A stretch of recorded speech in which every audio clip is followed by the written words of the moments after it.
जय श्री बालाजी महाराज, श्री शिवाय नमस्तुभ्यम। ईश्वर की कृपा आप सब पर बनी रहे। कन्या राशि 20 मार्च 2024। क्या कुछ उतार चढ़ाव देखने को मिलेंगे? कन्या राशि से जुड़े जातकों को आइए जानते हैं। 20 मार्च का दिन आपके लिए काफी अनुकूल जाने वाला है। कामकाज के मामले में आपको सावधानी और सतर्कता बरतनी होगी और घरेलू मामलों में सूझबूझ से आगे बढ़ना होगा, नहीं तो लोग इसे आपकी रणनीति समझ भी सकते हैं। कार्य क्षेत्र में आपको कुछ पुरानी गलतियों के कारण आपको अधिकारियों से थोड़ी सी डांट पड़ सकती है। हो सकता है वो आपसे नाराज हो जाए।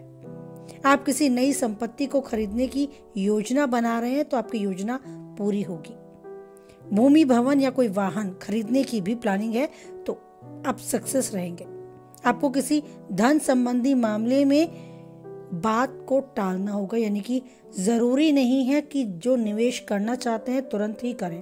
थोड़ा सोचें, विचार करें। अगर कल पर टाला जा सकता है तो टालें, लेकिन सोच समझकर ही कहीं निवेश करने के बारे में आगे बढ़ें। अनुभवी लोगों से, अपने शुभ चिंतकों से सलाह लें तो ज्यादा अच्छा रहेगा। आपके परिवार में एक अच्छा माहौल आपको देखने को मिलेगा।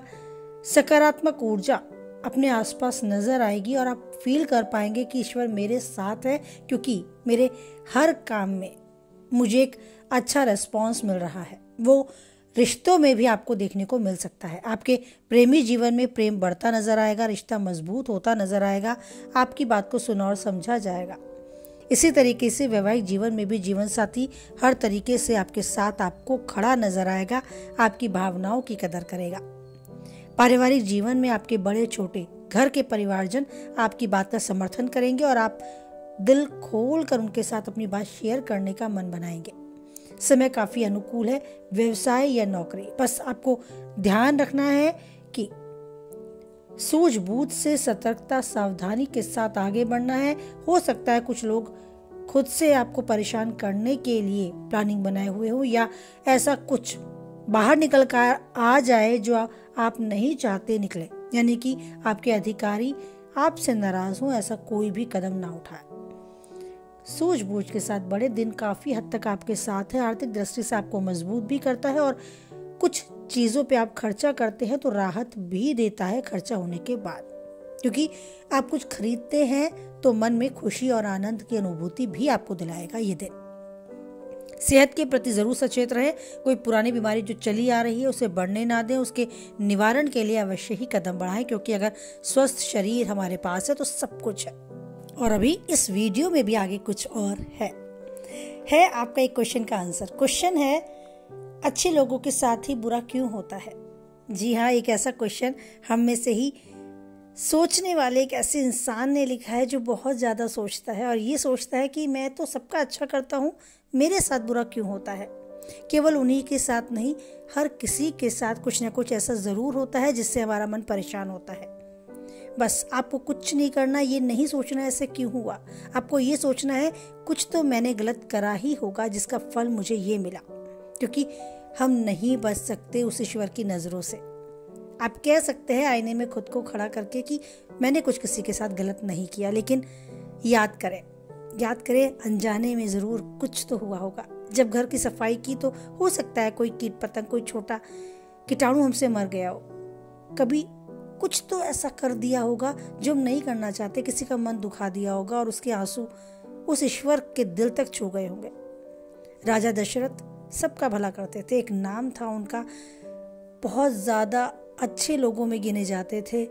ऊपर ब्रह्मांड में भी उनकी चर्चा होती थी, इतने अच्छे थे राजा दशरथ। उन्होंने अनजाने में श्रवण कुमार के माता पिता पर बाण चलाया और खुद के अंत समय में वो अपने पुत्र के वियोग में ही रोते रोते मृत्यु को पा गए। ऐसे हजारों उदाहरण हमारे पास है। तो हमने भी कुछ किया है जिसको हम भोगते हैं, बस ये मान के चलें। लेकिन अब हमें, अगर किसी ने गाली दी तो हो सकता है हमने किसी का मन दुखाया हो, लेकिन अब हमें बदले में उसे गाली नहीं देनी। हमें खुद से जानबूझकर उसे कुछ गंदा नहीं बोलना, कोई ऐसा बिहेव नहीं करना जिससे उसका दिल दुखे, क्योंकि कैसे ये चक्र बदलेगा। हम गंदा बोलेंगे, वो भी गंदा, फिर हम उसका भी तो परिणाम भोगेंगे, वो भी भोगेगा। तो हमें अपने को देखना है, हम इसे फुल स्टॉप कब लगाते हैं इस चीज पर। तो खुद से अपने आप को सही करते चले, बस उस ईश्वर पर छोड़ दे, सामने वाले को जवाब वो देगा, क्योंकि समय बहुत प्रबल है। आप देखेंगे घूमकर ज़रूर वो सब हमारे साथ होता है जो हम करते हैं। अच्छा करते हैं तो अच्छा होता है, बुरा करते हैं तो अवश्य ही बुरा भी पाते हैं।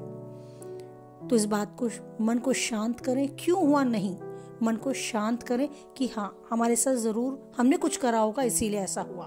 बस सुकून और चैन पैसे से नहीं खरीदा जा सकता। ये सोचकर एक चैन की नींद कैसे आती है उस तरफ ध्यान दें, और ऐसा सोचकर ज़रूर अवश्य ही आपको चैन की नींद आएगी। उस ईश्वर पर सब कुछ छोड़ दें और एक अटूट विश्वास उस पर बनाए रखें, क्योंकि परिस्थितियां कैसे भी हों, बस वही है जो हमारा किसी भी परिस्थिति में साथ नहीं छोड़ेगा। कुछ हद तक इन सब बातों से आप सहमत रहते हैं तो लाइक करें, किसी के काम की बातें हैं तो शेयर करें, और पहली बार चैनल पे हैं तो सब्सक्राइब करें और बनाए रखें ईश्वर पर विश्वास। बोले हमारे साथ, जय बालाजी महाराज, जय माता दी।